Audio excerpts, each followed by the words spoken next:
ਜਾਂਦੇ ਨੇ। ਹੋਰ ਗੰਗੋਤਰੀ ਹੈ, ਜਮਨੋਤਰੀ ਹੈ, ਬਦਰੀ ਨਾਰਾਇਣ ਹੈ, ਉੱਥੇ ਵੀ ਬਹੁਤ ਸਾਰੀ ਦੁਨੀਆ ਪਹੁੰਚ ਜਾਂਦੀ ਹੈ। ਪਰ ਖਿਮਾ ਕਰਨੀ, ਸੁਰਤ ਕਿਸੇ ਦੀ ਟੀਸ਼ੀ ਤੇ ਚੜੀ ਹੈ, ਸੁਰਤ ਕਿਸੇ ਦੀ ਸ਼ਬਦ ਨਾਲ ਜੁੜ ਗਈ ਹੈ, ਕਿਸੇ ਦੀ ਸੁਰਤ ਨੇ ਬੁਲੰਦੀਆਂ ਨੂੰ ਛੋਇਆ ਹੈ। ਲੱਖਾਂ ਬੰਦੇ ਸਮਾਰਕ ਤੇ ਚੱਲਦੇ ਨੇ, ਕੋਈ ਇੱਕ ਪਹੁੰਚਦਾ, ਇੱਕ ਪਹੁੰਚਦਾ, ਬਾਕੀ ਸਭ ਰਹਿ ਜਾਂਦੇ, ਥੱਕ ਟੁੱਟ ਕੇ ਰਹਿ ਜਾਂਦੇ ਨੇ। ਕਿਧਰੇ ਸ਼ੱਕ ਪਕੜ ਜਾਂਦਾ ਹੈ, ਕਿਧਰੇ ਬੇਸਵਾਦੀ ਅਸ਼ਰਦਾ ਪੈਦਾ ਕਰ ਦਿੰਦੀ ਹੈ, ਕਿਧਰੇ ਕਈ ਦਿਨ ਦਾ ਜੋ ਹੈ ਜਬ ਤੱਕ ਸੰਦੇਹ ਖੜਾ ਕਰ ਦਿੰਦਾ, ਪਤਾ ਨਹੀਂ ਕੁਛ ਹੈ ਵੀ ਸਹੀ ਕਿ ਨਹੀਂ। ਤਾਂ ਹੁਣ ਇਹਨੂੰ ਕੌਣ ਦੱਸੇ, ਰਸਤੇ ਤੇ ਚੜਾਈਆਂ ਹਨ, ਪਹੁੰਚ ਕੇ ਗੱਲ ਹੋਵੇਗੀ। ਚੱਲਦਾ ਰਹਿ, ਚੱਲਦਾ ਰਹਿ, ਪਹੁੰਚ ਜਾਏਗਾ ਇੱਕ ਦਿਨ, ਗੱਲ ਜੋ ਹੈ ਬਣ ਜਾਏਗੀ। ਤੋ ਇਹ ਮਨੁੱਖਾ ਜਨਮ ਇੱਕ ਪੌੜੀ ਹੈ, ਮਿਲੀ ਹੈ ਸੁਰਤ ਨੂੰ ਚਾੜਨ ਵਾਸਤੇ। ਪਰ ਬੰਦਾ ਸੁਰਤ ਉਤਾਰ ਵੀ ਸਕਦਾ ਹੈ, ਤੇ ਸੁਰਤ ਉਤਾਰਨ ਦਾ ਕੀ ਹੈ? ਦੁਰਾਚਾਰੀ ਬਣ ਜਾਏ, ਸ਼ਰਾਬੀ ਬਣ ਜਾਏ, ਦੁਨੀਆ ਭਰ ਦੇ ਅਨਰਥ ਕਰਨ ਲੱਗ ਪਏ। ਔਗਣ ਕੀ ਨੇ? ਉਤਾਰ ਹੈ। ਗੁਣ ਕੀ ਨੇ? ਚੜਾਈ ਹੈ। ਅਗਰ ਕਿਸੇ ਮਨੁੱਖ ਦੇ ਅੰਦਰ ਗੁਣ ਵੱਧਦੇ ਜਾ ਰਹੇ ਨੇ, ਵੱਧਦੇ ਜਾ ਰਹੇ ਨੇ, ਸਮਝ ਲਓ ਇਹ ਉੱਪਰ ਚੜ ਰਹੇ, ਇਹਦੀ ਸੁਰਤ ਉੱਪਰ ਜਾ ਰਹੀ ਹੈ। ਤੇ ਕਿਸੇ ਦੇ ਅੰਦਰ ਔਗੁਣ ਵੱਧਦੇ ਜਾ ਰਹੇ ਨੇ, ਔਗੁਣ ਵੱਧਦੇ ਜਾ ਰਹੇ ਨੇ, ਸਮਝ ਲੈਣਾ ਸੁਰਤ ਥੱਲੇ ਆ ਰਹੀ ਹੈ। ਇਹ ਉੱਪਰ ਜਾਣ ਦੀ ਤੇ ਥੱਲੇ ਜਾਣ ਦੀਆਂ ਇਹ ਨਿਸ਼ਾਨੀਆਂ ਨੇ।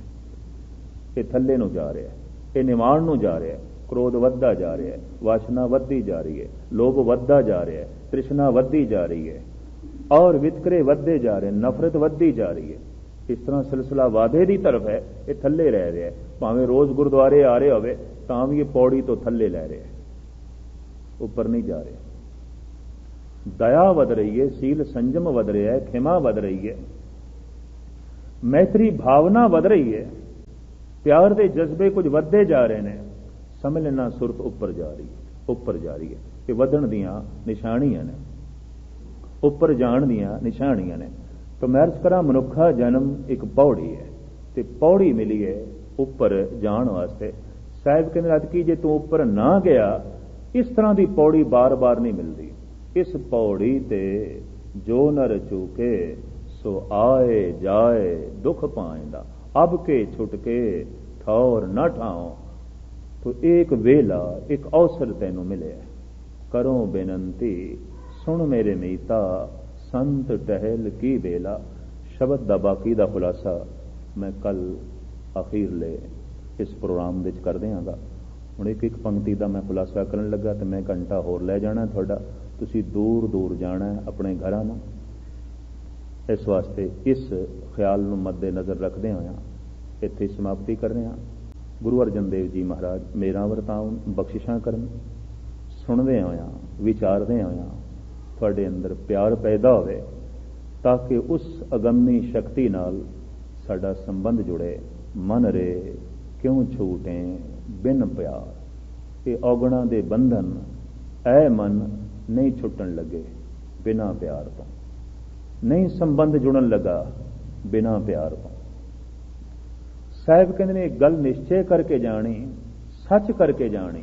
ਸਾਚ ਕਹੋ ਸੁਨ ਲੇਹੋ ਸਵੇ, ਜਿਨ ਪ੍ਰੇਮ ਕੀਓ ਤਿਨ ਹੀ ਪ੍ਰਭ ਪਾਇਓ।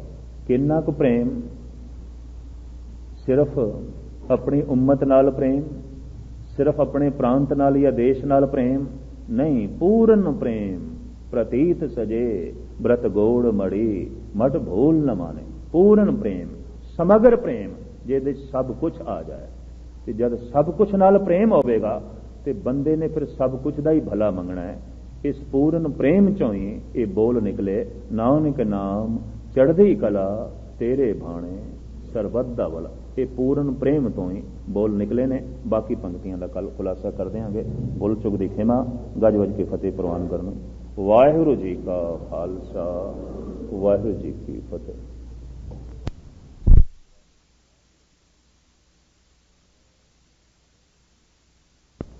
ਰਾਗ ਗੌੜੀ ਪੂਰਬੀ ਮਹੱਲਾ ਪੰਜਵਾਂ। ਕਰੋ ਬੇਨੰਤੀ ਸੁਣੋ ਮੇਰੇ ਮੀਤਾ, ਸੰਤ ਟਹਿਲ ਕੀ ਵੇਲਾ। ਇਆਂ ਖਾੜ ਚਲੋ ਹਰ ਲਾਹਾ,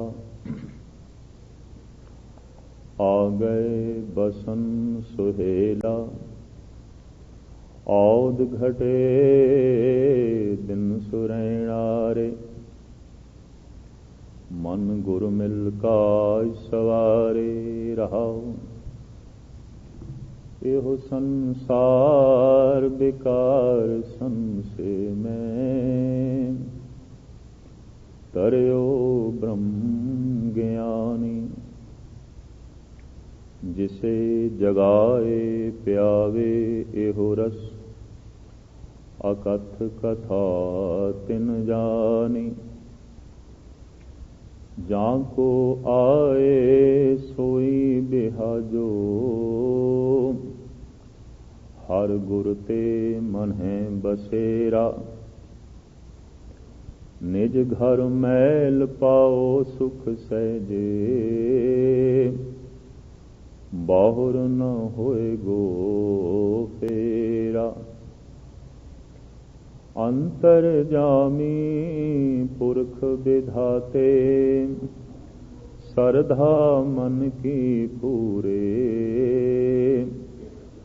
नानक दास अह सुख मांगे। मुको कर संतन की धूरे, अंतर जामी पुरख विधाते। सरधा मन की पूरे, नानक दास अह सुख मांगे। मोको कर संतन की धूरे। वाहिगुरु जी का खालसा, वाहिगुरु जी की फतेह। सन्मानयोग गुरु रूप साध संगत जीओ, ਕੀਰਤਨ ਸੁਹੇਲੇ ਦੀ ਬਾਣੀ ਦਾ ਆਖਰੀ ਸ਼ਬਦ ਸਾਹਿਬ ਗੁਰੂ ਅਰਜਨ ਦੇਵ ਜੀ ਮਹਾਰਾਜ ਦਾ ਉਚਾਰਨ ਕੀਤਾ ਹੋਇਆ ਗੌੜੀ ਪੂਰਬੀ ਦੇ ਵਿੱਚ। ਇਸ ਦੇ ਵਿੱਚ ਪ੍ਰਥਮ ਪੰਕਤੀਆਂ ਸਤਿਗੁਰ ਬੇਨਤੀ ਜੋਦੜੀ ਤਰਲਾ ਲੈ ਰਹੇ ਨੇ, ਬਿਨੇ ਜੋਦੜੀ। ਤੇ ਕੱਲ ਮੈਂ ਅਰਜ਼ ਕੀਤੀ ਸੀ, ਧਰਮ ਜਬਰ ਦੀ ਚੀਜ਼ ਨਹੀਂ। ਜਬਰ ਰਾਜਨੀਤੀ ਦੇ ਵਿੱਚ ਹੋ ਸਕਦਾ ਹੈ, ਧਰਮ ਦੇ ਵਿੱਚ ਨਹੀਂ। ਜਿੱਥੇ ਜਿੱਥੇ ਧਰਮ ਨੂੰ ਜਬਰ ਨਾਲ ਫੈਲਾਇਆ ਗਿਆ, ਉੱਥੇ ਉੱਥੇ ਰਸ ਖੋ ਗਿਆ, ਆਨੰਦ ਖੋ ਗਿਆ। ਹਿੰਦੁਸਤਾਨ ਦਾ ਜੋ ਪੁਰਾਣਾ ਤੌਰ ਤਰੀਕਾ ਸੀ, ਜਿਸ ਦੀ ਥੋੜੀ ਜਿਹੀ ਵਜ਼ਾਹਤ ਦਾਸ ਨੇ ਕੱਲ ਤੁਹਾਡੇ ਸਾਹਮਣੇ ਰੱਖੀ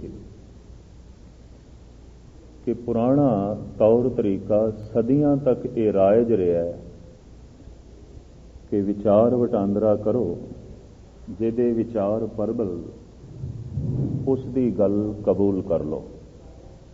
ਇਸ ਵਾਸਤੇ ਹਿੰਦੁਸਤਾਨ ਵਿੱਚ ਅਨੇਕਾਂ ਵਿਚਾਰਕਾਂ ਦੇ ਅਨੇਕਾਂ ਧਰਮ ਗ੍ਰੰਥ ਪ੍ਰਚਲਿਤ ਹੋਏ।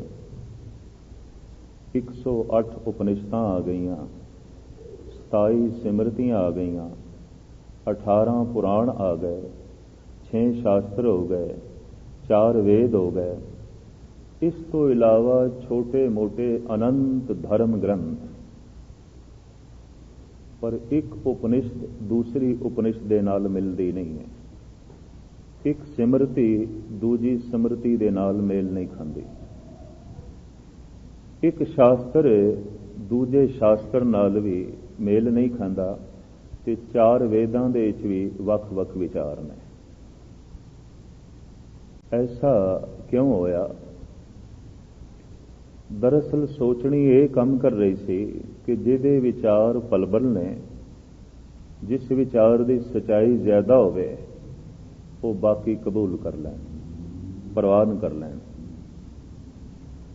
ਸਿਲਸਿਲਾ ਇਹ ਸਦੀਆਂ ਤੱਕ ਹਿੰਦੁਸਤਾਨ ਦੇ ਚੱਲਦਾ ਰਿਹਾ ਔਰ ਲੋਕੀ ਖਿੜੇ ਮੱਥੇ ਕਬੂਲ ਕਰਦੇ ਲਏ। ਇੱਥੋਂ ਹਿੰਦੁਸਤਾਨ ਦੀ ਪੁਰਾਣੀ ਇੱਕ ਸਿਆਣਪ ਜ਼ਰੂਰ ਝਲਕਦੀ ਹੈ ਕਿ ਸ਼ਾਸਤਰਾਂ ਦੇ ਨਾਂ ਤੇ ਕੋਈ ਜੰਗ ਨਹੀਂ ਹੋਈ, ਲੜਾਈ ਨਹੀਂ ਹੋਈ। ਅਗਰ ਜੈਮਨੀ ਵਿਆਸ ਦੇ ਨਾਲ ਸਹਿਮਤ ਨਹੀਂ ਹੋਇਆ ਤੇ ਆਪ ਦੀ ਗਿਆਤ ਵਾਸਤੇ ਅਰਜ਼ ਕਰਾਂ, ਜੈਮਨੀ ਵਿਆਸ ਦਾ ਚੇਲਾ ਸੀ ਤੇ ਜੈਮਨੀ ਦਾ ਗ੍ਰੰਥ ਹੈ ਮੀਮਾਂਸਾ। ਤੇ ਸੁਆਮੀ ਵਿਆਸ ਦਾ ਗ੍ਰੰਥ ਹੈ ਵੇਦਾਂਤ, 6ਵਾਂ ਸ਼ਾਸਤਰ ਵੇਦਾਂਤ। ਮੀਮਾਂਸਾ ਤੇ ਵੇਦਾਂਤ ਦੀ ਵਿਚਾਰ ਨਹੀਂ ਮਿਲਦੀ, ਹਾਲਾਂਕਿ ਦੋਵੇਂ ਗੁਰੂ ਚੇਲਾ ਨੇ। ਪਰ ਮਜਾਲ ਹੈ ਕਿਧਰੇ ਵੇਦ ਵਿਆਸ ਨੇ ਜੈਮਨੀ ਨੂੰ ਜ਼ੋਬ ਕੋਬ ਕੀਤਾ ਹੋਵੇ ਵੀ ਤੂੰ ਮੀਮਾਂਸਾ ਲਿਖ ਕੇ ਮੇਰੇ ਵਿਚਾਰਾਂ ਦੀ ਵਿਰੋਧਤਾ ਕਿਉਂ ਕੀਤੀ। ਤੇ ਜੈਮਨੀ ਨੇ ਵੀ ਬੜੇ ਸੁਤੰਤਰ ਢੰਗ ਨਾਲ ਆਪਣੇ ਵਿਚਾਰਾਂ ਰਾਹੀਂ ਜ਼ਾਹਿਰ ਕਰ ਦਿੱਤਾ ਕਿ ਵਿਆਸ ਜੀ ਇੱਥੇ ਮੈਂ ਨਹੀਂ ਸਹਿਮਤ, ਇਸ ਥਾਂ ਤੇ ਮੇਰਾ ਮਨ ਨਹੀਂ ਮੰਨਦਾ। ਕਿਉਂਕਿ ਵਿਆਸ ਜੀ ਦਾ ਪੂਰਨ ਜ਼ੋਰ ਇਸ ਗੱਲ ਦੇ ਉੱਤੇ ਹੈ ਕਿ ਮਨੁੱਖ ਦੇ ਮਨ ਦੇ ਉੱਤੇ ਜੋ ਆਵਰਣ ਪਿਆ, ਪਰਦਾ ਪਿਆ ਹੋਇਆ ਹੈ, ਇਹ ਅਵਿਦਿਆ ਦਾ ਹੈ, ਗਿਆਨ ਦਾ ਹੈ, ਅਗਿਆਨ ਦਾ ਹੈ ਇਹ ਪਰਦਾ। ਤੇ ਗਿਆਨ ਦੇ ਮਿਲਦਿਆਂ ਇਹ ਪਰਦਾ ਹਟ ਜਾਂਦਾ ਹੈ, ਇਹ ਆਵਰਣ ਹਟ ਜਾਂਦਾ ਹੈ, ਹਿਰਦਾ ਸ਼ੁੱਧ ਹੋ ਜਾਂਦਾ ਹੈ। ਜੈਮਨੀ ਦੀ ਇਹ ਵਿਚਾਰ ਨਹੀਂ ਹੈ। ਜੈਮਨੀ ਇਸ ਥਾਂ ਤੇ ਅੜਾ ਹੋਇਆ ਹੈ ਕਿ ਮਨੁੱਖ ਪੰਡਿਤ ਦਾ ਮਹਾਪੰਡਿਤ ਹੋ ਜਾਏ, ਗਿਆਨੀਆਂ ਦਾ ਮਹਾਗਿਆਨੀ ਹੋ ਜਾਏ, ਹਿਰਦਾ ਸ਼ੁੱਧ ਨਹੀਂ ਹੁੰਦਾ, ਹਿਰਦੇ ਦੀ ਪਵਿੱਤਰਤਾ ਨਹੀਂ ਆਉਂਦੀ। ਪਰ ਗਜ਼ਬ ਦੀ ਗੱਲ ਹੈ, ਦੋਵਾਂ ਸ਼ਾਸਤਰਾਂ ਦੇ ਵਿੱਚ ਇੱਕ ਦੂਜੇ ਦੀ ਵਿਰੋਧਤਾ ਨਹੀਂ ਹੈ। ਜੈਮਨੀ ਦਾ ਸਿਧਾਂਤ ਵੀ ਹਿੰਦੁਸਤਾਨ ਵਿੱਚ ਚੱਲਦਾ ਰਿਹਾ ਔਰ ਚੱਲ ਰਿਹਾ, ਤੇ ਵਿਆਸ ਦਾ ਸਿਧਾਂਤ ਵੀ ਚੱਲਦਾ ਰਿਹਾ ਔਰ ਬੜੀ ਖੁਸ਼ੀ ਨਾਲ ਚੱਲ ਰਿਹਾ। ਇਹ ਗੱਲ ਵੱਖਰੀ ਹੈ ਕਿ ਲੋਕੀ ਜ਼ਿਆਦਾ ਸਹਿਮਤ ਰਿਸ਼ੀ ਵਿਆਸ ਨਾਲ ਹੋਏ, ਜੈਮਨੀ ਨਾਲ ਨਹੀਂ। ਲੇਕਿਨ ਜੈਮਨੀ ਦੀ ਗੱਲ ਕਾਬਲੇ ਕਬੂਲ ਹੋਈ, ਲੇਕਿਨ ਜੈਮਨੀ ਦਾ ਟਕਰਾਓ ਵਿਆਸ ਨਾਲ ਨਹੀਂ ਹੈ। ਫਿਰ ਪਤੰਜਲੀ ਦਾ ਯੋਗ ਹੈ, ਕਣਾਦ ਦਾ ਵਿਸ਼ੇਸ਼ਕ ਹੈ। ਆਤਮ ਚਿੰਤਨ ਬਾਰੇ ਦੋਹਾਂ ਦੇ ਰਸਤੇ ਬਿਲਕੁਲ ਵੱਖ। ਆਤਮ ਸ਼ੁੱਧੀ ਬਾਰੇ ਉਹਨਾਂ ਦੇ ਖਿਆਲ ਹੀ ਵੱਖ-ਵੱਖ ਨੇ। ਕਣਾਦ ਦਾ ਪੂਰਾ ਜ਼ੋਰ ਇਸ ਗੱਲ ਦੇ ਉੱਤੇ ਹੈ ਕਿ ਨਿਰਵਿਚਾਰ ਹੋਣ ਨਾਲ ਬੰਦੇ ਦੀ ਬੁੱਧੀ ਸ਼ੁੱਧ ਹੁੰਦੀ ਹੈ ਤੇ ਨਿਸ਼ਕਾਮ ਨਾਲ ਬੰਦੇ ਦਾ ਹਿਰਦਾ ਸ਼ੁੱਧ ਹੁੰਦਾ। ਸਾਰਾ ਸ਼ਾਸਤਰ ਇਸੇ ਦੇ ਆਲੇ ਦੁਆਲੇ ਘੁੰਮਦਾ। ਤੋ ਚੂੰਕਿ ਇੱਕ ਅਤੀਤ ਮਹਾਤਮਾ ਸੀ ਰਿਸ਼ੀ ਕਣਾਦ, ਇਹਦੇ ਜੀਵਨ ਦਾ ਆਪਣਾ ਢੰਗ ਸੀ। ਪਰ ਮੂਲ ਗੱਲ ਮੈਂ ਜਿਹੜੀ ਤੁਹਾਡੇ ਸਾਹਮਣੇ ਰੱਖਣ ਲੱਗਾ, ਇਹ 6ਵੇਂ ਰਿਸ਼ੀ ਕੋਈ ਵਕਤ ਹੋਏ ਨੇ। ਆਪਣੇ ਗ੍ਰੰਥ ਦੇ ਵਿੱਚ, ਆਪਣੀ ਵਿਚਾਰਾਂ ਦੇ ਵਿੱਚ ਇੱਕ ਦੂਜੇ ਦੀ ਮੁਖਾਲਫਤ ਨਹੀਂ ਹੈ, ਹੈਰਾਨਗੀ ਹੈ। ਹਾਲਾਂਕਿ ਦੋਵੇਂ ਮਹਾਨ 6 ਦੇ 6 ਮਹਾਨ ਵਿਚਾਰਕ ਨੇ ਔਰ ਇਤਨੇ ਵੱਡੇ ਵਿਚਾਰਕ ਨੇ ਕਿ ਉਹਨਾਂ ਦੇ ਵਿਚਾਰਕ ਹੋਣ ਨੂੰ ਗੁਰੂ ਨਾਨਕ ਦੇਵ ਜੀ ਮਹਾਰਾਜ ਨੇ ਤਸਲੀਮ ਕੀਤਾ। 6 ਘਰ, 6 ਗੁਰ, 6 ਉਪਦੇਸ਼, ਇਸ ਕੀਰਤਨ ਸਵੇਲੇ ਦੀ ਬਾਣੀ 'ਚ ਆਪ ਸਰਵਨ ਕਰ ਚੁੱਕੇ ਹੋ। 6 ਘਰ ਨੇ, ਭਾਵ ਪਰਮਾਤਮਾ ਦੇ 6 ਸਿਧਾਂਤ ਨੇ,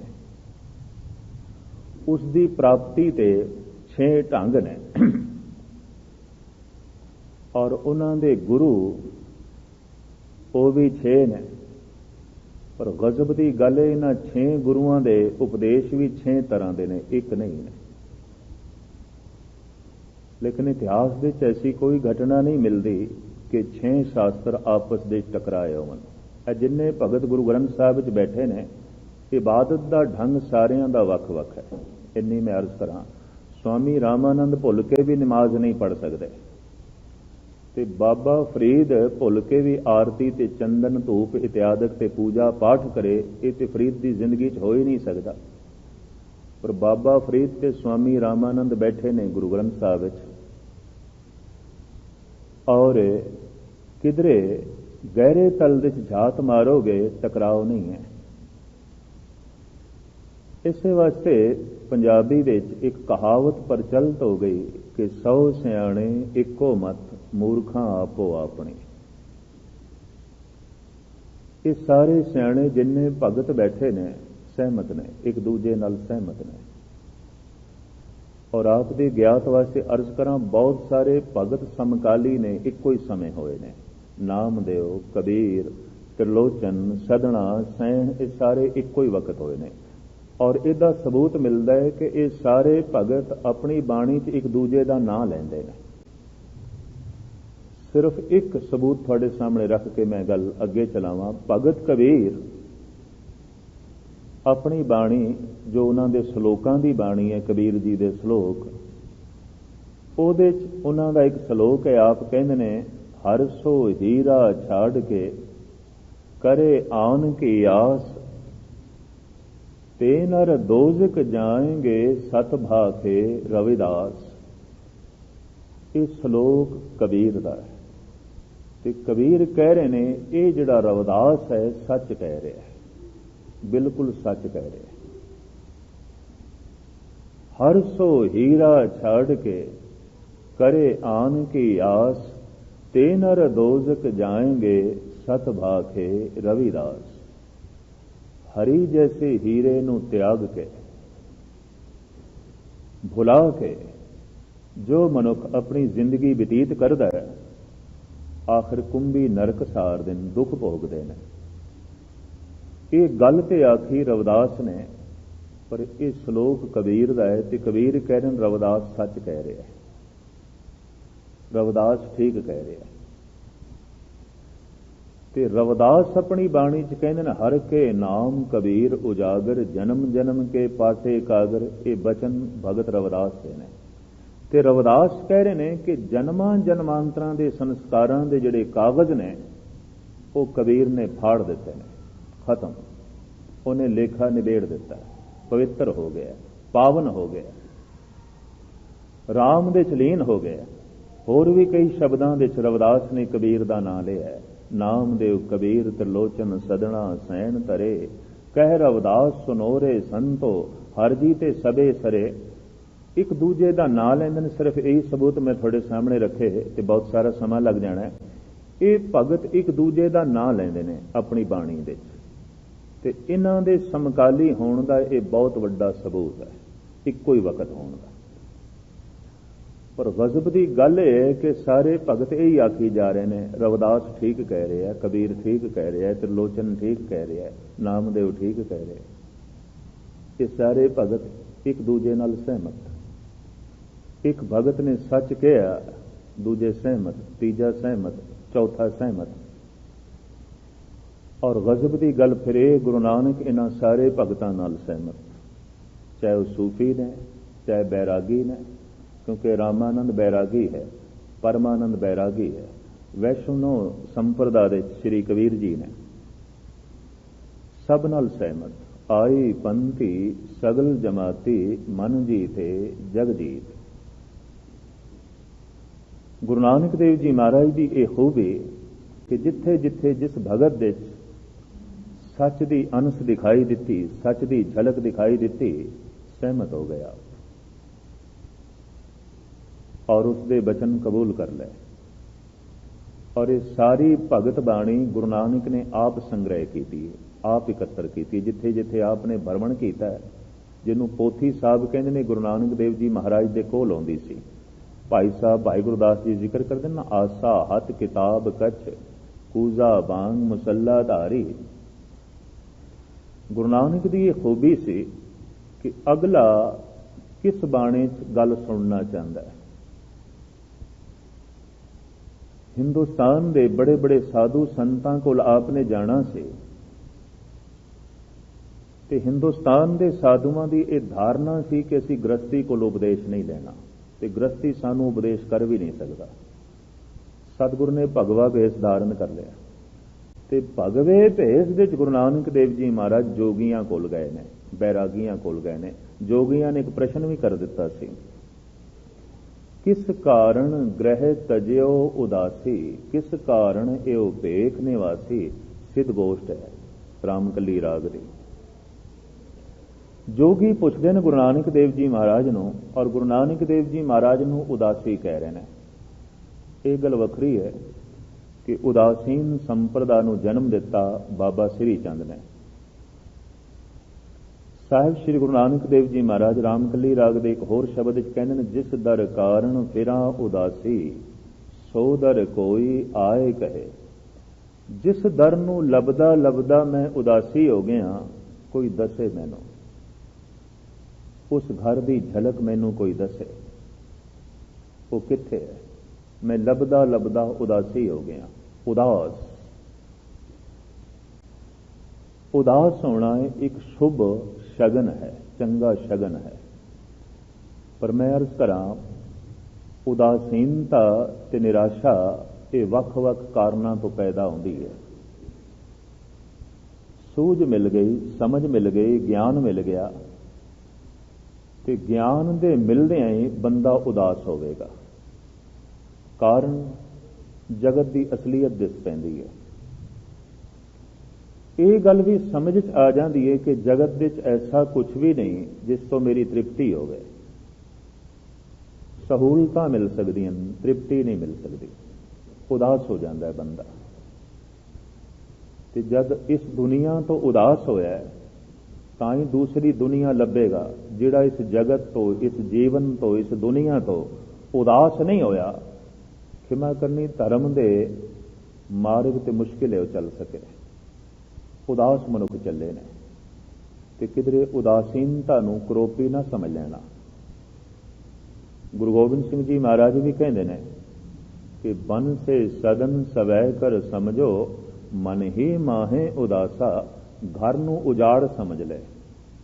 ਘਰ ਨੂੰ ਸਦਨ, ਘਰ ਤੇ ਸਦਨ ਨੂੰ ਤੂੰ ਜੰਗਲ ਸਮਝ ਲੈ। ਬਨ ਸੇ ਸਦਨ, ਸਦਨ ਨੂੰ ਬਨ ਸਮਝ ਲੈ, ਉਜਾੜ, ਜੰਗਲ।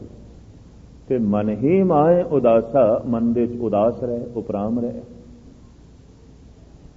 ਦਰਅਸਲ ਸਾਧਨਾ ਕਰਦਿਆਂ ਕਰਦਿਆਂ, ਜਪ ਤਪ ਕਰਦਿਆਂ ਕਰਦਿਆਂ ਪਹਿਲੀ ਇੱਕ ਜਿਹੜੀ ਘਟਨਾ ਘਟਦੀ ਹੈ ਮਨ ਦੇ ਵਿੱਚ ਹੋਏ ਕਿ ਬੰਦਾ ਉਪਰਾਮ ਹੋ ਜਾਂਦਾ, ਉਦਾਸ ਹੋ ਜਾਂਦਾ। ਔਰ ਉਦਾਸੀ ਹੋਣਾ ਸ਼ੁਭ ਸ਼ਗਨ ਹੈ। ਇਹ ਗੱਲ ਵੱਖਰੀ ਹੈ ਕਿ ਗੁਰੂ ਨਾਨਕ ਦੇਵ ਜੀ ਮਹਾਰਾਜ ਦੇ ਉਹ ਜੋ ਹੈ ਵੱਡੇ ਸਾਹਿਬਜ਼ਾਦੇ ਬਾਬਾ ਸ੍ਰੀ ਚੰਦ ਨੇ ਇਹ ਪੰਥ ਬਕਾਇਦਾ ਚਲਾਇਆ, ਜਿਸ ਦਾ ਨਾਂ ਉਦਾਸੀਨ ਸੰਪਰਦਾ ਪੈ ਗਿਆ। ਉਦਾਸੀ ਜਨਮ ਤੋਂ, ਬਚਪਨ ਤੋਂ ਬਾਬਾ ਸ੍ਰੀ ਚੰਦ ਉਦਾਸੀ ਸਨ। ਐਸਾ ਕੁਝ ਵੀ ਨਹੀਂ ਜਿਹਦੇ ਨਾਲ ਮਨ ਪਰਚ ਸਕੇ। ਜਗਤ ਵਿੱਚ ਐਸਾ ਕੁਝ ਵੀ ਨਹੀਂ ਜਿਸ ਤੋਂ ਸੁੱਖ ਮਿਲ ਸਕੇ। ਸਹੂਲਤਾਂ ਮਿਲਦੀਆਂ ਨੇ, ਸੁੱਖ ਨਹੀਂ। ਤਾਂ ਬਾਬਾ ਸ੍ਰੀ ਚੰਦ ਉਦਾਸ ਰਹਿਣ ਲੱਗ ਪਏ। ਗੁਰੂ ਨਾਨਕ ਦੇਵ ਜੀ ਮਹਾਰਾਜ ਦਾ ਫਰਮਾਨ, ਜਿਸ ਦਰ ਕਾਰਨ ਫਿਰਾਂ ਉਦਾਸੀ ਸੋ ਦਰ ਕੋਈ ਆਏ ਕਹੇ। ਜਿਸ ਦਰ ਨੂੰ ਲੱਭਦਾ ਲੱਭਦਾ ਉਦਾਸ ਹੋ ਕੇ ਮੈਂ ਟੋਲ ਰਿਹਾ, ਕੋਈ ਮੈਨੂੰ ਦੱਸੇ। ਤੇ ਉਸ ਦਰ ਦੀ ਟੋਲ ਕੌਣ ਕਰੇਗਾ? ਜਿਹੜਾ ਇਸ ਘਰ ਤੋਂ ਉਦਾਸ ਹੋਇਆ ਹੈ, ਜੋ ਜਗਤ ਤੋਂ ਉਦਾਸ ਹੋਇਆ ਹੈ, ਜਗਤ ਤੋਂ ਉੱਚਾ ਉੱਠਣ ਦੀ ਕੋਸ਼ਿਸ਼ ਕਰੇਗਾ। ਉਦਾਸੀ ਹੋਣਾ ਸ਼ੁਭ ਸ਼ਗਨ ਹੈ। ਤੇ ਗੁਰੂ ਗੋਬਿੰਦ ਸਿੰਘ ਜੀ ਮਹਾਰਾਜ ਤੇ ਸਾਫ਼ ਕਹਿੰਦੇ ਨੇ, ਮਨ ਹੀ ਮਾਏ ਉਦਾਸਾ, ਮਨ ਵਿੱਚ ਉਦਾਸ ਰਹੇ। ਤੇ ਮੈਂ ਅਰਜ਼ ਕਰਾਂ, ਉਦਾਸ ਇੰਜ ਕਹਿਣਾ ਕਿ ਜਪ ਤਪ ਦਾ ਇੱਕ ਫਲ ਹੈ ਉਦਾਸੀ। ਜਗਤ ਵਿੱਚ ਐਸਾ ਕੁਝ ਵੀ ਨਹੀਂ ਹੁਣ ਮੇਰਾ ਮਨ ਬਹਿਲ ਸਕੇ, ਹੁਣ ਮੈਨੂੰ ਪ੍ਰਸੰਨਤਾ ਮਿਲ ਸਕੇ, ਹੁਣ ਮੈਨੂੰ ਖੁਸ਼ੀ ਮਿਲ ਸਕੇ। ਜਿਹੜਾ ਐਸਾ ਸਮਝਦਾ ਹੈ ਕਿ ਜਗਤ ਵਿੱਚ ਬਹੁਤ ਕੁਝ ਖੁਸ਼ੀਆਂ ਹੈਗੀਆਂ ਨੇ, ਇਸ ਜਗਤ ਵਿੱਚ ਬਹੁਤ ਕੁਝ ਹੈ, ਇਸ ਤਰ੍ਹਾਂ ਦੇ ਬੰਦੇ ਨੂੰ ਧਾਰਮਿਕ ਨਹੀਂ ਬਣਾਇਆ ਜਾ ਸਕਦਾ। ਲੱਖ ਵੀ ਕੋਈ ਕੋਸ਼ਿਸ਼ ਕਰ ਲਵੇ, ਇਸ ਤਰ੍ਹਾਂ ਦਾ ਬੰਦਾ ਭਗਤ ਨਹੀਂ ਬਣ ਸਕਦਾ ਜੋ ਇਹ ਮੰਨੀ ਬੈਠਾ ਹੈ ਕਿ ਇਸ ਜਗਤ ਵਿੱਚ ਬਹੁਤ ਕੁਝ ਹੈ, ਇੱਥੋਂ ਮੈਂ ਪ੍ਰਸੰਨਤਾ ਹਾਸਲ ਕਰ ਲਵਾਂਗਾ, ਖੁਸ਼ੀਆਂ ਹਾਸਲ ਕਰ ਲਵਾਂਗਾ। ਅੱਜ ਨਹੀਂ ਖੁਸ਼ੀਆਂ ਤੇ ਕੱਲ ਮਿਲ ਜਾਣਗੀਆਂ। ਅੱਜ ਮੈਨੂੰ ਨਹੀਂ ਪ੍ਰਸੰਨਤਾ ਮਿਲੀ, ਕੱਲ ਮਿਲ ਜਾਏਗੀ। ਅੱਜ ਮੈਨੂੰ ਨਹੀਂ ਤ੍ਰਿਪਤੀ ਮਿਲੀ, ਕੱਲ ਮਿਲ ਜਾਏਗੀ। ਇਸ ਤਰ੍ਹਾਂ ਦੀ ਜਿਸ ਦੀ ਸੂਝ ਤੇ ਸਮਝ ਹੈ, ਇਸ ਤਰ੍ਹਾਂ ਦੇ ਬੰਦੇ ਨੂੰ ਧਾਰਮਿਕ ਨਹੀਂ ਬਣਾਇਆ ਜਾ ਸਕਦਾ। ਲੱਖ ਵੀ ਕੋਸ਼ਿਸ਼ ਕਰੇ।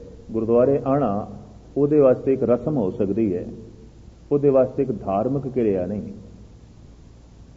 ਧਾਰਮਿਕ ਕਿਰਿਆ ਉਸ ਦਿਨ, ਜਿਸ ਦਿਨ ਇਹ ਸਮਝ ਮਿਲ ਜਾਏ, ਇਹ ਗਿਆਨ ਮਿਲ ਜਾਏ ਕਿ ਜਗਤ ਵਿੱਚ ਐਸਾ ਕੁਝ ਵੀ ਨਹੀਂ ਜੋ ਮੇਰੀ ਪ੍ਰਸੰਨਤਾ ਤੇ ਤ੍ਰਿਪਤੀ ਦਾ ਬਾਇਸ ਬਣ ਸਕੇ।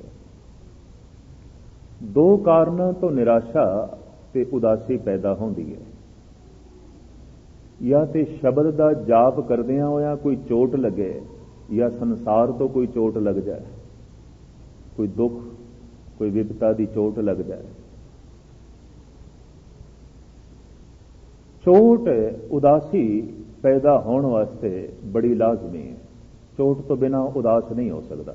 ਜਾਂ ਤੇ ਕੋਈ ਜਗਤ ਤੋਂ ਚੋਟ ਲੱਗ ਗਈ ਹੈ, ਕੋਈ ਅਜ਼ੀਜ਼ ਸੰਬੰਧੀ ਚਲਾਣਾ ਕਰ ਗਿਆ, ਜਿਹਦੇ ਨਾਲ ਬੜਾ ਸਨੇਹ ਸੀ, ਜਿਹਦੇ ਨਾਲ ਬੜਾ ਪਿਆਰ ਸੀ, ਬਹੁਤ ਚੋਟ ਲੱਗ ਗਈ।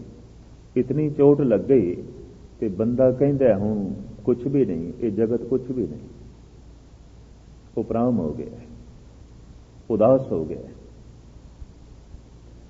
ਤੋ ਇੱਕ ਚੋਟ ਕੋਈ ਜਗਤ ਤੋਂ ਲੱਗੀ ਤੇ ਬੰਦਾ ਉਦਾਸ ਹੁੰਦਾ ਹੈ। ਇੱਕ ਚੋਟ ਗਿਆਨ ਤੋਂ ਲੱਗਦੀ ਹੈ, ਸ਼ਬਦ ਤੋਂ ਲੱਗਦੀ ਹੈ। ਚੋਟ ਸਹਾਰੇ ਸ਼ਬਦ ਕੀ ਤਾਂ ਸੋ ਗੁਰੂ ਮੈਂ ਦਾਸ।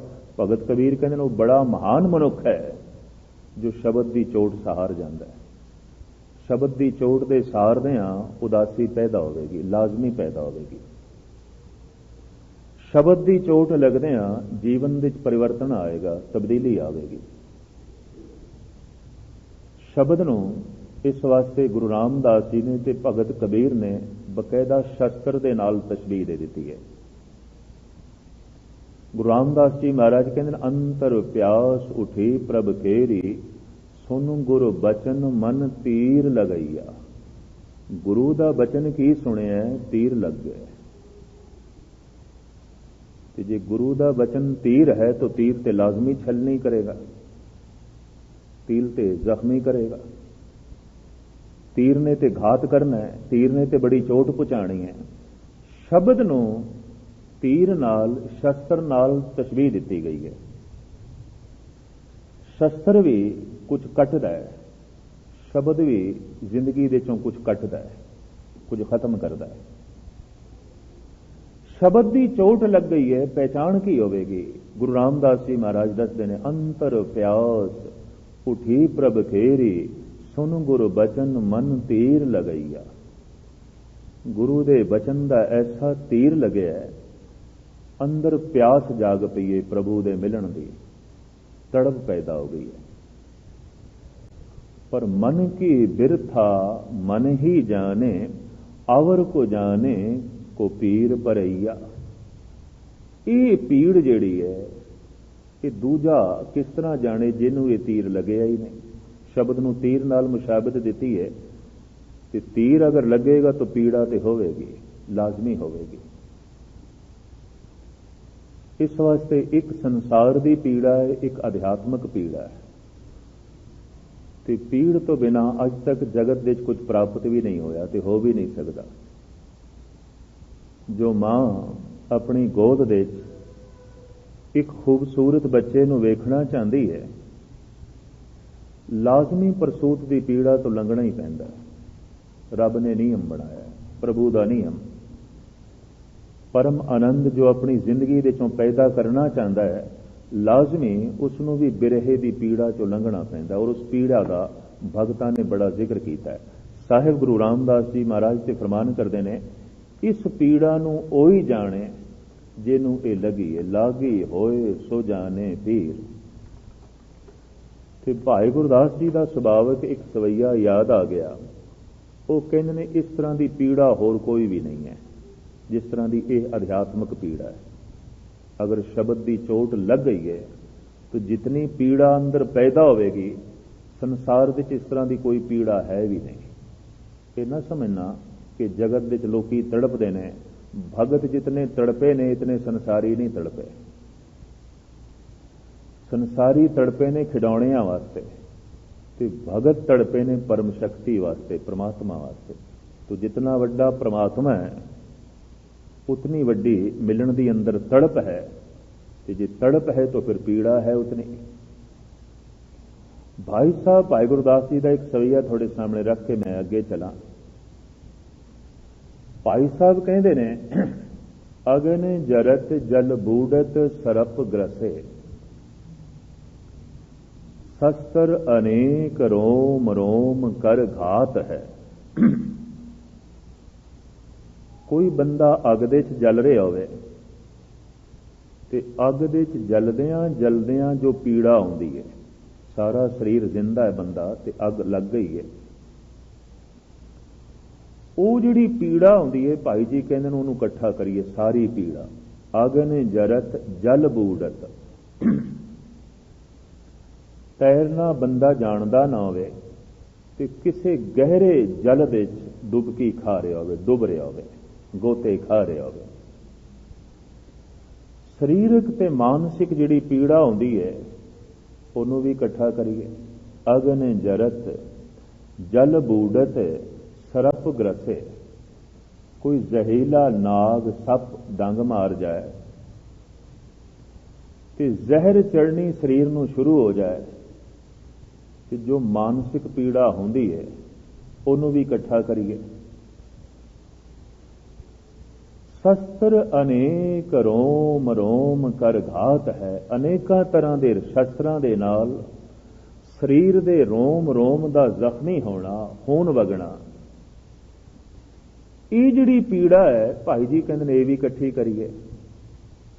ਬਿਰਥਾ ਅਨੇਕ ਅਪਦਾ ਅਧੀਨ ਦੀਨਗਤ, ਗ੍ਰੀਖਮ ਔਰ ਸੀਤ ਬਰਖਮਾਏ ਨਿਸਪਰਾਤ ਹੈ। ਬਿਰਥਾ ਅਨੇਕ, ਲੋੜਾਂ ਅਨੇਕਾਂ ਤਰ੍ਹਾਂ ਦੀਆਂ ਹਨ, ਪੂਰੀ ਇੱਕ ਵੀ ਨਾ ਹੋਵੇ, ਇਹ ਜੋ ਦੁੱਖ ਹੈ। ਅਨੇਕਾਂ ਪ੍ਰਕਾਰ ਦੀਆਂ ਲੋੜਾਂ ਹੋਵਨ ਤੇ ਪੂਰੀ ਇੱਕ ਵੀ ਨਾ ਹੋਵੇ, ਤੇ ਪਰਾਈ ਅਧੀਨਗੀ ਵਿੱਚ ਰਹਿਣਾ ਪੈ ਰਿਹਾ ਹੋਵੇ। ਪਰਾਈ ਅਧੀਨਗੀ, ਪਰਾਧੀਨ ਸੁਪਨੇ ਸੁਖਨਾਈ, ਇੱਕ ਆਮ ਭਾਰਤੀ ਜੋ ਹੈ ਧਾਰਾ ਇਹ ਪ੍ਰਚਲਿਤ ਹੈ ਵਿਚਾਰ। ਪਰਾਈ ਅਧੀਨਗੀ ਵਿੱਚ ਰਹਿਣਾ ਪੈ ਰਿਹਾ ਹੋਵੇ, ਜ਼ਿੰਦਗੀ ਦੂਜੇ ਦੇ ਅਧੀਨ ਹੈ, ਤਨ ਮਨ ਵਿਚਾਰਾਂ ਹੁਣ ਦੂਜੇ ਦੇ ਅਧੀਨ ਨੇ। ਉਹੀ ਸੋਚਣਾ ਜੋ ਦੂਜਾ ਚਾਹੁੰਦਾ ਹੈ, ਉਹੀ ਕਰਨਾ ਜੋ ਦੂਜਾ ਚਾਹੁੰਦਾ ਹੈ, ਉਹੀ ਬੋਲਣਾ ਜੋ ਦੂਜਾ ਚਾਹੁੰਦਾ ਹੈ। ਬੋਲ ਵੀ ਸੁਤੰਤਰ ਨਹੀਂ, ਸਰੀਰ ਦੀ ਕੋਈ ਕਿਰਿਆ ਸੁਤੰਤਰ ਨਹੀਂ, ਦੂਜੇ ਦੇ ਦਬਾਅ ਹੇਠ ਹੈ, ਪਰਾਈ ਅਧੀਨਗੀ। ਤੋ ਇਸ ਅਧੀਨ ਗਤੀ ਦੇ ਵਿੱਚ ਜੋ ਮਾਨਸਿਕ ਪੀੜਾ ਆਉਂਦੀ ਹੈ ਭਾਈ ਸਾਹਿਬ ਕਹਿੰਦੇ ਨੇ ਉਹ ਵੀ ਇਕੱਠੀ ਕਰੀਏ। ਆਖਰ ਪੀੜਾ ਤੇ ਹੁੰਦੀ ਹੈ, ਬੋਲਾਂ ਦੀ ਸੁਤੰਤਰਤਾ ਨਹੀਂ ਰਹੀ, ਕਰਮ ਦੀ ਸੁਤੰਤਰਤਾ ਨਹੀਂ ਰਹੀ। ਬਿਰਥਾ ਅਨੇਕ ਅਪਦਾ ਅਧੀਨ ਦੀਨਗਤ, ਗ੍ਰੀਖਮ ਔਰ ਸੀਤ ਬਰਖਮਾਏ ਨਿਸਪਰਾਤ ਹੈ। ਗਰਮੀ ਤੇ ਸਰਦੀ ਤੇ ਬਰਖਾ ਤੋਂ ਬਚਣ ਦਾ ਕੋਈ ਉਪਰਾਲਾ ਨਾ ਹੋਵੇ। ਸਰਦੀ ਦਾ ਦੁੱਖ ਸਹਾਰਨਾ ਪੈ ਰਿਹਾ ਹੋਵੇ, ਗਰਮੀ ਦਾ ਦੁੱਖ ਸਹਾਰਨਾ ਪੈ ਰਿਹਾ ਹੋਵੇ ਤੇ ਬਰਖਾ ਦਾ ਦੁੱਖ ਸਹਾਰਨਾ ਪੈ ਰਿਹਾ ਹੋਵੇ, ਬਾਰਿਸ਼ ਤੋਂ ਬਚਣ ਦਾ ਕੋਈ ਉਪਰਾਲਾ ਨਾ ਹੋਵੇ। ਭਾਈ ਜੀ ਕਹਿੰਦੇ ਨੇ ਇਹ ਜਿਹੜੀ ਪੀੜਾ ਹੈ ਇਹ ਵੀ ਇਕੱਠੀ ਕਰੀਏ। ਫਿਰ ਆਪ ਅੱਗੇ ਕਹਿੰਦੇ ਨੇ ਗਊ द्विज ਬਧੂ ਬੰਸ ਵਿਸਵਾਸ ਬਦ ਕੋਟ ਹਤਿਆ, ਤ੍ਰਿਸ਼ਨਾ ਅਨੇਕ ਦੁਖ ਦੋਖ ਸਮਗਾਤ ਹੈ। ਬੱਜਰ ਪਾਪ ਮੰਨੇ ਗਏ ਨੇ, ਕਿਸੇ ਬ੍ਰਹਮ ਗਿਆਨੀ ਨੂੰ ਮਾਰਨਾ, ਗਊ ਨੂੰ ਮਾਰਨਾ, ਕੁਲ ਦਾ ਘਾਤ ਕਰਨਾ ਤੇ ਗੁਰੂ ਨੂੰ ਧੋਖਾ ਦੇਣਾ, ਇਹ ਬੱਜਰ ਪਾਪ ਮੰਨੇ ਗਏ। ਤੇ ਭਾਈ ਜੀ ਕਹਿੰਦੇ ਨੇ ਕੋਈ ਇਸ ਤਰ੍ਹਾਂ ਦੇ ਬੱਜਰ ਪਾਪ ਕਰੇ ਤੇ ਬੱਜਰ ਪਾਪ ਦੇ ਨਾਲ ਜੋ ਮਾਨਸਿਕ ਪੀੜਾ ਆਉਂਦੀ ਹੈ, ਅੰਦਰ ਸੰਤਾਪ ਪੈਦਾ ਹੁੰਦੇ ਨੇ, ਭਾਈ ਜੀ ਕਹਿੰਦੇ ਨੇ ਇਹ ਵੀ ਇਕੱਠੇ ਕਰੀਏ। ਤਾਂ ਹੁਣ ਮੇਰੇ ਖਿਆਲ ਦੁੱਖ ਤੇ ਕੋਈ ਰਹਿ ਨਹੀਂ ਗਿਆ ਜਿਹੜੀ ਗਿਣਤੀ ਨਹੀਂ ਕਰ ਦਿੱਤੀ ਭਾਈ ਜੀ ਨੇ। 3 ਪੰਕਤੀਆਂ ਸਾਰੀ ਗਿਣਤੀ ਕਰ ਦਿੱਤੀ। ਸਰੀਰਕ ਪੀੜਾ, ਮਾਨਸਿਕ ਪੀੜਾ, ਅਧਿਆਤਮਿਕ ਪੀੜਾ ਸਾਰੀ ਇਕੱਠੀ ਕਰ ਦਿੱਤੀ। ਅਖੀਰ ਵਿੱਚ ਭਾਈ ਸਾਹਿਬ ਕਹਿੰਦੇ ਨੇ ਅਨੇਕ ਪ੍ਰਕਾਰ ਜੋਰ ਸਗਲ ਸੰਸਾਰ ਸੋਧੇ, ਸਮੁੱਚੇ ਸੰਸਾਰ ਦੇ ਦੁੱਖ ਦਰਦ ਮੈਂ ਇਕੱਠੇ ਕਰਕੇ ਵੇਖ ਲਏ ਨੇ। ਅਨੇਕ ਪ੍ਰਕਾਰ ਜੋਰ ਸਗਲ ਸੰਸਾਰ ਸੋਧੇ, ਪੀਆ ਕੇ ਵਿਛੋ ਪਲ ਇੱਕ ਨਾ ਪੁਜਾਤ ਹੈ। ਅਕਾਲ ਪੁਰਖ ਦੇ ਵਿਛੋੜੇ ਦਾ ਜਿਹੜਾ ਇੱਕ ਪਲ ਹੈ ਨਾ, ਜਗਤ ਦੇ ਸਾਰੇ ਦੁੱਖ ਉਸ ਇੱਕ ਪਲ ਦੇ ਵਿਛੋੜੇ ਦੀ ਤੁਲਨਾ ਤੇ ਵੀ ਨਹੀਂ ਹੈ। ਇਤਨੀ ਪੀੜਾ, ਇਤਨਾ ਦੁੱਖ ਹੈ। ਇੱਕ ਘੜੀ ਨਾ ਮਿਲਤੇ ਤਾਂ ਕਲ ਯੁਗ ਹੋਤਾ। ਤੇ ਦੁੱਖ ਦੇ ਚ ਸਮਾਂ ਲੰਬਾ ਹੋ ਜਾਂਦਾ। ਸਤਿਗੁਰੂ ਕਹਿੰਦੇ ਨੇ 4 ਪਹਿਰ 100 ਜੁਗੇ ਸਮਾਨੇ। ਇਹ ਦਿਨ ਦੇ 4 ਪਹਿਰ ਤੇ 4 ਯੁਗਾਂ ਵਰਗੇ ਬਣ ਗਏ ਨੇ, ਲੰਘਦੇ ਹੀ ਨਹੀਂ। ਦੁੱਖ ਦੇ ਸਮਾਂ ਨਹੀਂ ਲੰਘਦਾ। ਦੁੱਖ ਦੇ ਚ ਇੱਕ ਇੱਕ ਮਿੰਟ ਇੱਕ ਇੱਕ ਦਿਨ ਵਰਗਾ ਹੋ ਜਾਂਦਾ ਹੈ, ਔਰ ਇੱਕ ਇੱਕ ਦਿਨ ਇੱਕ ਇੱਕ ਯੁੱਗ ਵਰਗਾ ਹੁੰਦਾ। ਇੱਕ ਯੁੱਗ ਕਿਉਂ? ਸਤਿਗੁਰੂ ਕਹਿੰਦੇ ਨੇ 4 ਯੁੱਗ, 4 ਪਹਿਰ 100 ਜੁਗੇ ਸਮਾਨੇ। दिन ਦੇ 10-12 ਘੰਟੇ ਮਾਨੋ 4 ਯੁੱਗ ਹੋ ਗਏ, ਹਜ਼ਾਰਾਂ ਸਾਲਾਂ ਵਰਗੇ ਹੋ ਗਏ, ਲੰਘਦੇ ਹੀ ਨਹੀਂ। ਦੁੱਖ ਦੇ ਸਮਾਂ ਲੰਬਾ ਹੋ ਜਾਂਦਾ। ਸਾਹਿਬ ਕਹਿੰਦੇ ਨੇ ਦਿਨ ਦੇ ਇਹ 4 ਪੈਰ ਜਿੱਥੇ 4 ਯੁੱਗਾਂ ਵਰਗੇ ਨੇ, ਰਹਿਣ ਭਈ ਤਬ ਅੰਤ ਨਾ ਜਾਣੇ। ਇਹ ਦੁੱਖ ਦੀ ਰਾਤ, ਇਹ ਤੇ ਪੁੱਛ ਹੀ ਨਾ ਕਿ ਕਿੰਨੇ ਯੁੱਗਾਂ ਵਰਗੀ ਹੈ। ਇਹ ਤੇ ਕੋਈ ਗਿਣਤੀ ਨਹੀਂ ਹੋ ਸਕਦੀ, ਇਹ ਤੇ ਅੰਦਾਜ਼ਾ ਹੀ ਨਹੀਂ ਦੱਸ ਸਕਦੇ। ਅਕਾਲ ਪੁਰਖ ਨਾ ਕਰੇ, ਪਰ ਅਕਸਰ ਮਨੁੱਖ ਦਾ ਐਸਾ ਅਨੁਭਵ ਜ਼ਰੂਰ ਹੁੰਦਾ ਹੈ, ਥੋੜਾ ਹੀ ਸਹੀ। ਦੁੱਖ ਦੇ ਸਮਾਂ ਲੰਬਾ ਹੋ ਜਾਂਦਾ ਹੈ, ਸੁੱਖ ਦੇ ਸਮਾਂ ਛੋਟਾ ਹੋ ਜਾਂਦਾ ਹੈ। ਬੰਦਾ ਸੁੱਖ ਦੇ ਚ ਬੈਠਾ ਹੈ, ਆਨੰਦ ਦੇ ਚ ਬੈਠਾ ਹੈ, ਕਹਿੰਦਾ ਲੈ ਅੱਜ ਦਾ ਦਿਨ ਹੁਣੇ ਆਇਆ, ਹੁਣੇ ਹੀ ਚਲਾ ਗਿਆ। ਅੱਜ ਦੀ ਰਾਤ ਹੁਣੇ ਆਈ, ਹੁਣੇ ਚਲੀ ਗਈ। ਨਹੀਂ, ਰਾਤ ਤੇ ਆਪਣੇ ਵਕਤ ਸਿਰ ਆਈ, ਵਕਤ ਸਿਰ ਗਈ ਹੈ। ਦਿਨ ਵਕਤ ਸਿਰ ਆਇਆ ਹੈ, ਵਕਤ ਸਿਰ ਗਿਆ ਹੈ, ਪਰ ਸੁੱਖ ਦੇ ਸਮਾਂ ਛੋਟਾ ਹੋ ਜਾਂਦਾ ਹੈ। ਪਰਮ ਸੁੱਖ ਦੇ ਸਮਾਂ ਹੋਰ ਛੋਟਾ ਹੋ ਜਾਂਦਾ ਹੈ, ਪਰਮ ਆਨੰਦ ਦੇ ਸਮਾਂ ਖੋ ਜਾਂਦਾ ਹੈ, ਸਮਾਂ ਰਹਿੰਦਾ ਹੀ ਨਹੀਂ। ਇਸ ਵਾਸਤੇ ਅਕਾਲ ਪੁਰਖ ਨੂੰ ਅਕਾਲ ਜਿਹੜਾ ਆਖਿਆ ਗਿਆ, ਅਕਾਲ ਜਿੱਥੇ ਸਮਾਂ ਨਹੀਂ, ਕਾਲ ਕਹਿੰਦੇ ਨੇ ਸਮੇਂ ਨੂੰ। ਕਾਲ ਦਾ ਮਤਲਬ ਮੌਤ ਨਹੀਂ, ਸਮਾਂ, ਵਕਤ। ਅਕਾਲ ਪਰਮਾਤਮਾ 'ਚ ਵਕਤ ਨਹੀਂ ਹੈ, ਪਰਮਾਤਮਾ ਦੇ 'ਚ ਸਮਾਂ ਨਹੀਂ ਹੈ। ਬਈ ਕਿਉਂ? ਇੰਨਾ ਆਨੰਦ ਉੱਥੇ, ਸਮਾਂ ਕਿੱਥੇ? ਭਗਤ ਕਬੀਰ ਕਹਿੰਦੇ ਨੇ ਦਿਨ ਸਰੈਨ ਨਹੀਂ, ਵੇਦ ਨਹੀਂ ਸ਼ਾਸਤਰ, ਤਾਹਾਂ ਬਸੇ ਨਿਰੰਕਾਰਾ, ਕਹਿਤ ਕਬੀਰ ਨਰ ਤਿਸੇ ਧਿਆਵੋ ਬਾਵਰਿਆ ਸੰਸਾਰਾ।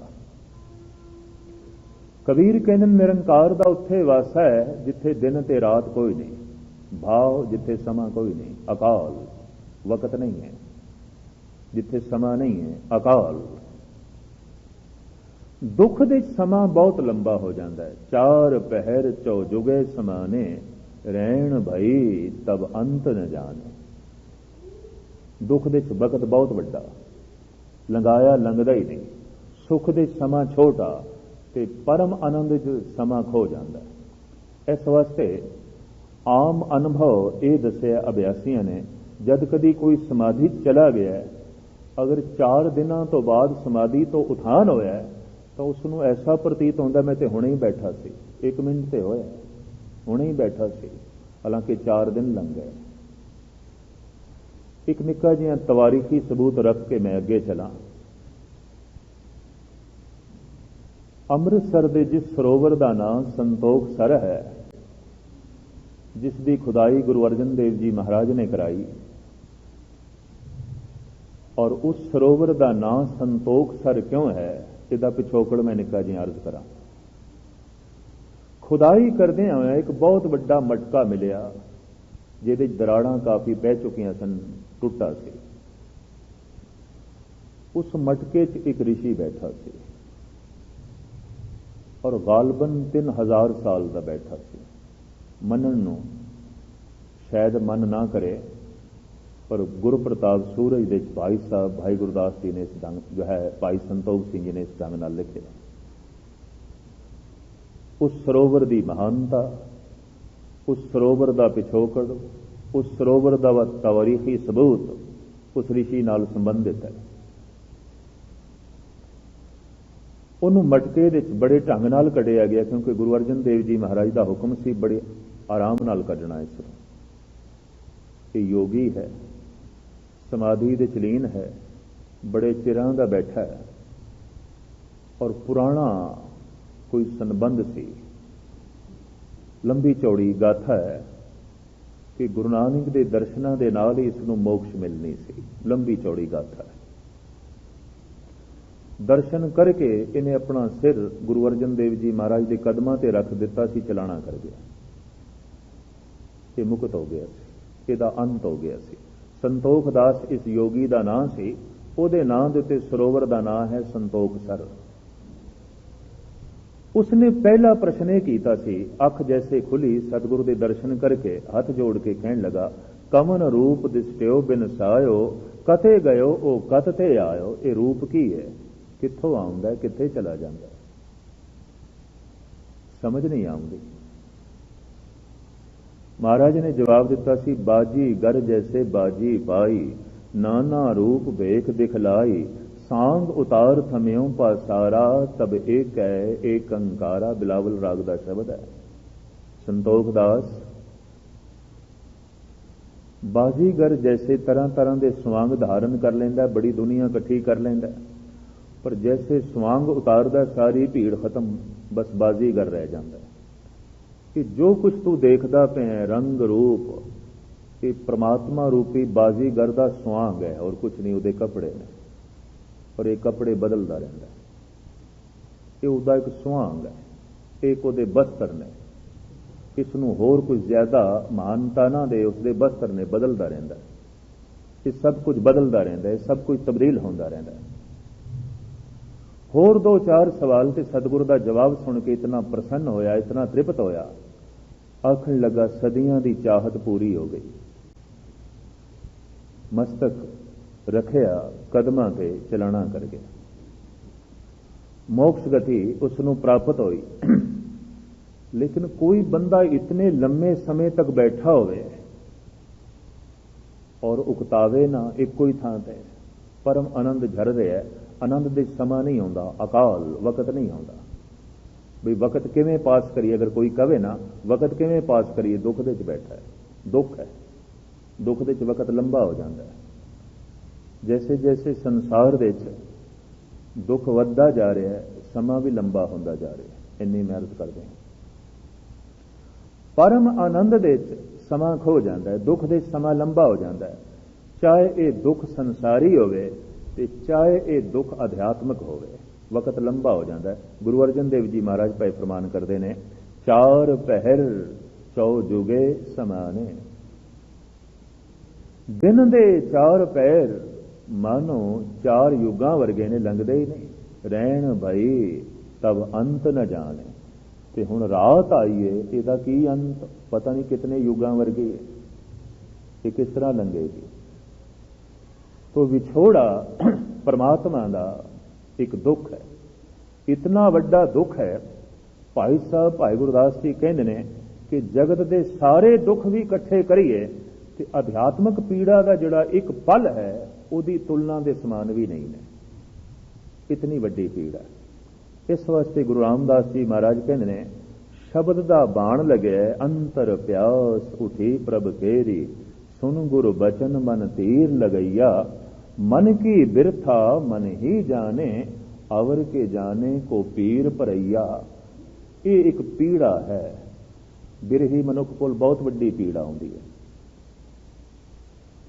और इस तरह की पीड़ा का बाबे फरीद ने बहुत वड्डा जिक्र किया। उन्होंने श्लोक पढ़ो, पीड़ा ही पीड़ा, दर्द चिंत खटोला वाण दुख बिरहे विछावण ले। ए हमारा जीवना तू साहिब सच्चे वेख। पीड़ा का जिक्र, अध्यात्मक पीड़ा। और अध्यात्मक पीड़ा अगर जाग पई है तो एक गल स्पष्ट है कि शब्द की चोट लग गई है, शब्द ने घायल कर दिता है। शब्द नूं शस्त्र दे नाल मुशाबत दिती है, तीर दे नाल छलनी करेगा हिरदे नूं, पीड़ा पैदा होगी। पुरानी जिंदगी खत्म करेगा ते नवी जिंदगी की उमंग पैदा कर देगा, नवी जिंदगी की तड़प पैदा कर देगा। ते जिन्ने चिर तक नवी जिंदगी मिलती नहीं, तड़पना जारी रहेगी, दुख जारी रहेगा। इस अध्यात्मक पीड़ा चों भगत लंघे ने, संत लोग लंघे ने। इस वास्ते उन्होंने अपने बचनों में इस बिरहे पीड़ा का बड़ा जिक्र किया है। अगर बिरहा शुरू हो गया है तो समझ लेना शब्द की चोट लग गई है, वरना नहीं। अजे तीर तो हिरदा दूर है। अक्सर ऐसा होता है, कोई तीर निशाने ते मारे ते तीर निशाने ते नहीं लगया तो गल इको है, तीर इधर उधर हो गया ता ही नहीं लगया। पर अध्यात्मक मंडल की गल कुछ होर है। शब्द का तीर अपने निशाने ते आउंदा है। निशाना की है? साडा मन। असी मन अपना एक पासे कर लेंदे आ, तीर लंघ जांदा है। इत्थे गल बिल्कुल उल्टी है, इस तो विपरीत है। जगत दे गल की है कि जब तीर चलाई है तो तीर इधर उधर हो जाता है, निशाने ते नहीं लगता। अध्यात्मक मंडल दे गल की असी मन एक पासे कर लेंदे आ, लंघ जाए आसा दीवार दी बाणी। ये सुखमनी साहब दी अष्टपदियां लंघ जानियां चाहिए, ਅਸੀਂ ਮਨ ਇੱਕ ਪਾਸੇ ਕਰ ਲੈਂਦੇ। ਇਹ ਜਪਜੀ ਦੀਆਂ ਪੌੜੀਆਂ ਇੱਕ ਪਾਸੇ ਲੰਘ ਜਾਣ, ਕਿਧਰੇ ਲੱਗ ਨਾ ਜਾਣ। ਔਰ ਅਚੇਤਨ ਮਨ ਦੇ ਵਿੱਚ ਸ਼ਾਇਦ ਇਤਨਾ ਬੋਧ ਜ਼ਰੂਰ ਹੈ, ਅਚੇਤਨ ਮਨ ਦੇ ਵਿੱਚ, ਕਿ ਲੱਗੇਗੀ ਚੋਟ, ਪੀੜਾ ਹੋਵੇਗੀ। ਇਸ ਵਾਸਤੇ ਬੰਦਾ ਆਪਣੇ ਆਪ ਨੂੰ ਬਚਾ ਲੈਂਦਾ। ਔਰ ਮੈਂ ਫਿਰ ਅਰਜ਼ ਕਰਾਂ, ਸ਼ਬਦ ਇੱਕ ਤੀਰ ਹੈ, ਚੋਟ ਲੱਗੇਗੀ ਔਰ ਇਤਨੀ ਵੱਡੀ ਪੀੜਾ ਹੋਵੇਗੀ, ਜਗਤ ਵਿੱਚ ਕੋਈ ਐਸੀ ਪੀੜਾ ਨਹੀਂ ਹੈ। ਭਾਈ ਗੁਰਦਾਸ ਜੀ ਦਾ ਸਵਈਆ ਮੈਂ ਤੁਹਾਡੇ ਸਾਹਮਣੇ ਰੱਖਿਆ। ਇਤਨੀ ਵੱਡੀ ਪੀੜਾ ਹੈ ਕਿ ਦਿਨ ਦੇ 4 ਪਹਿਰ 4 ਯੁੱਗਾਂ ਵਰਗੇ ਹੋ ਜਾਣਗੇ। ਇਤਨਾ ਵੱਡਾ ਦੁੱਖ, ਇਤਨੀ ਵੱਡੀ ਪੀੜਾ, ਤੇ ਪੀੜਾ ਦੇ ਤੇ ਸਮਾਂ ਲੰਬਾ ਹੋ ਜਾਂਦਾ ਹੈ। ਭਗਤ ਕਬੀਰ ਕਹਿੰਦੇ ਨੇ ਕਿ ਵਾਕਈ ਸ਼ਬਦ ਦਾ ਤੀਰ ਮੈਨੂੰ ਲੱਗਿਆ। ਉਹਨਾਂ ਨੇ ਵੀ ਸ਼ਬਦ ਨੂੰ ਤੀਰ ਦੇ ਨਾਲ ਮੁਸ਼ਾਬਤ ਦਿੱਤੀ ਹੈ, ਜੈਸੇ ਗੁਰੂ ਰਾਮਦਾਸ ਜੀ ਮਹਾਰਾਜ ਤੀਰ ਨਾਲ ਤਸ਼ਬੀਹ ਦੇ ਰਹੇ ਨੇ। कबीर कहते ने, कबीर सतगुरु सूर में बाया बान जो एक, लागत ही भोए गिर परया, परया करे जे छेक। सुभाव की गल चल पई, सामने आ गई तो मैं मोड़ नहीं सकिया। ते थोड़े बोध विच ये गल रवे, पीड़ा शुरू हुई है, चोट लग गई है, शब्द दा तीर लगे है, नहीं तो कोई नहीं। सज्जे खब्बे शब्द लंघ जाता है, असी अपना मन एक पासे कर लेंगे। और कोशिश है बंदे दी मन एक पासे कर लीए। और जगत के जीवन का ढंग भी कुछ ऐसा है, लोग अपने मन में इस ढंग नाल समझा लेंगे ने, चलो कोई गल नहीं, अजे भगत बनने समा पे है, बन जावांगे भगत किसी वक्त, अजे होर बथेरे कम पे ने। तो बथेरे कम पे ने, मैं अर्ज करा, ये तो मरदे समय तक बंदे की धारणा बनी रही है। मरदे समय तक बंदा ये सोचता है वो कम पूरा कर लवां, शायद मैं पूरा हो जावां। ते महाराज कहते नहीं, कोई कम नहीं पूरा होगा। कि नहीं ना किए काज माया पूरे, अज तक तो किसी ने कीते नहीं, तू कितों करेगा? अज तक तो इस तरीके का कोई पूरा होया नहीं, तू किस तरह होगा? कबीर कहते लगे है ये मैनू शब्द दा बाण, ते बाण लगे की निशानियां गुरु रामदास जी ते निशानियां दसदे पैने।